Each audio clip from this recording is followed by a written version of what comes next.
Hi, in this video, I'm going to be using the quantum chemistry model of the particle in a box to model this beta carotene molecule, and in particular, this conjugated pi system that starts here, goes all the way down this chain, and ends up there. I'll assume that you've seen the particle in box before, so I'm not going to derive it. However, I will be putting it into an Excel spreadsheet, and this is what we will be working on. We'll plot out the energies and the wave functions, the quantum number n be selectable with a drop down, and look at how all this comes together to simulate beta carotene. So let's get started. Okay, so moving over here to a blank spreadsheet so I can show you how this is built. Up in the upper left, I have constant, so like Planck constant, the speed of light, and then down below it in the gray area, I have the length of the box, which is 2.4 nanometers, the mass of an electron, which is 9.109 times 10⁻31 kilograms. And obviously these could be changed to model a different system, but these are what match the dimensions and mass of an electron that you'd find in beta carotene. Here are the equations that we'll use to do it. And so obviously H psi equals E psi, the basic Schrödinger wave equation. Each energy level n follows this expression here. Each psi is equal to this function here. And the lambda of an electron, that would be the difference of energy levels, is given by this equation right here. The first thing to do will be to calculate the energy levels, and we need the first 12. So in the ground state of the beta carotene, there are 22 electrons in the pi system. So that means that we need 11 energy levels, so hold 11 pairs. And then to excite an electron into the next highest level, we need energy level 12. So we'll model the energies up to n equals 12. So I'll type up a table here, and I'll fix that formatting. So we'll have a sequence of n. We'll have an E sub n, we'll have a delta E, and we'll have a lambda that corresponds to that delta E.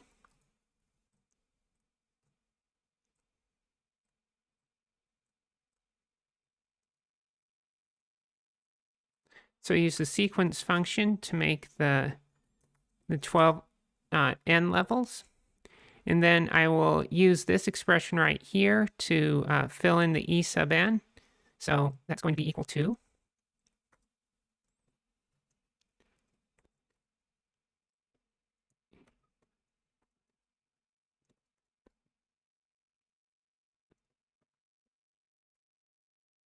oops, made a little mistake there.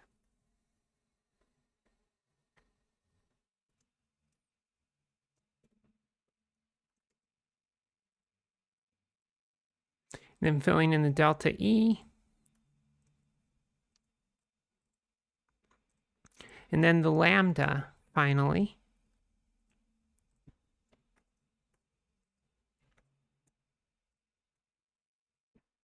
So to reiterate what I have here, I have the quantum numbers n on the left side, the E sub n corresponding to each of those quantum numbers, the delta E of each energy level minus the one before it, and then the lambda that would correspond to a photon's wavelength that would excite that energy level.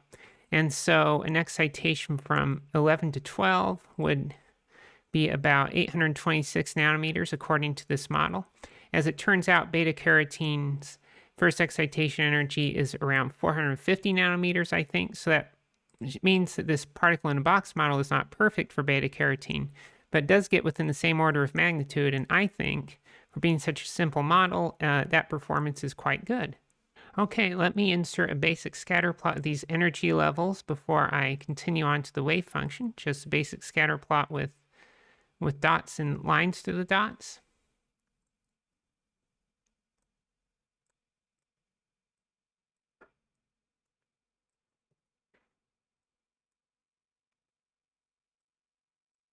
And we can see that as n increases, so does the energy at each level.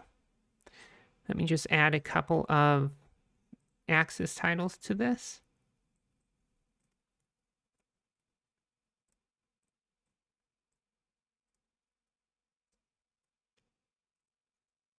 And with that, the chart is done. And now let's move on to calculating the wave function. So I'm going to move this energy chart out of the way. I'm going to zoom back in.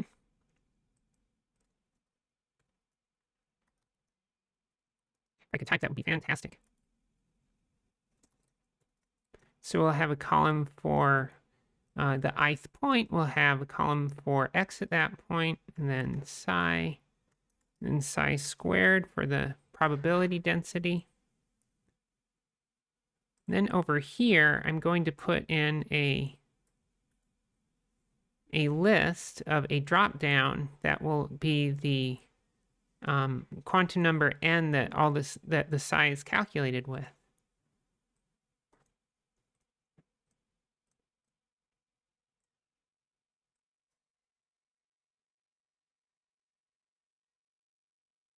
So I'll make a sequence of 101 rows, one column, starting at 0 and a step size of 1.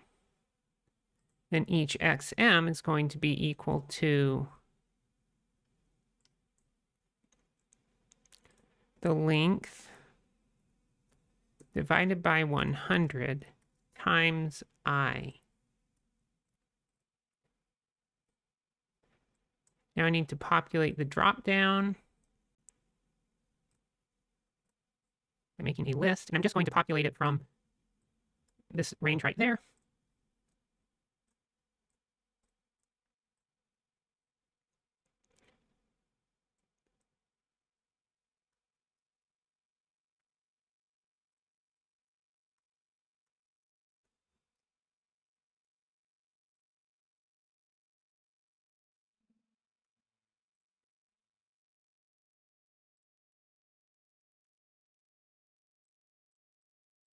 And then I'll make the square of the function's value over here. So what we can see here is if I select higher numbers of n, the actual values change in this array over here. Okay, so let's insert a plot of psi here. I'll make a scatter plot that's a smooth line.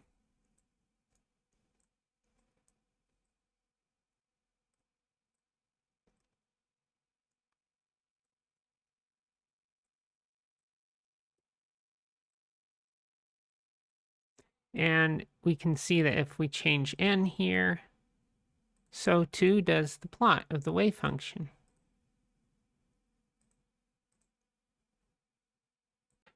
I will add some axis titles for the horizontal and then for the vertical. And there is our plot of the wave function. So now let's move on to the wave function squared. Okay, so I'll begin by inserting another scatter, selecting the data.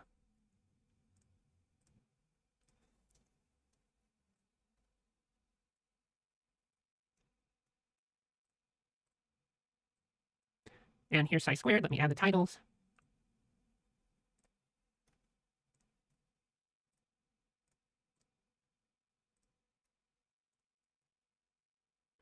And then make sure that it changes with the drop down, which it does. Okay, so look over here, and of course the wave function squared indicates the probability that you'll find the particle within that region. So at n equals 1, it's most likely in the middle of the box. But as you increase numbers, so let's say 4, it starts to get more evenly spaced throughout the box. And at our highest number of 12, it's not continuous across the box, but it's getting there. So that's an interesting thing to note. As you increase the quantum number of the particle in the box, the closer it becomes to a classical system. Okay, so now to finish this off isn't really a quantum chemistry thing, but some Excel niceness. I'm going to update these column headers to include the number n in them.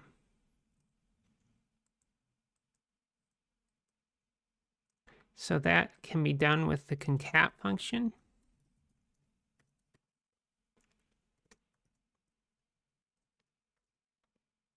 and over here.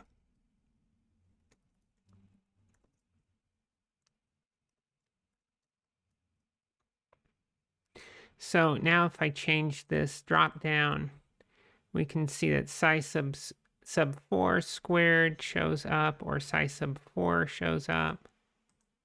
Just kind of give another cue as to what you're doing in the spreadsheet.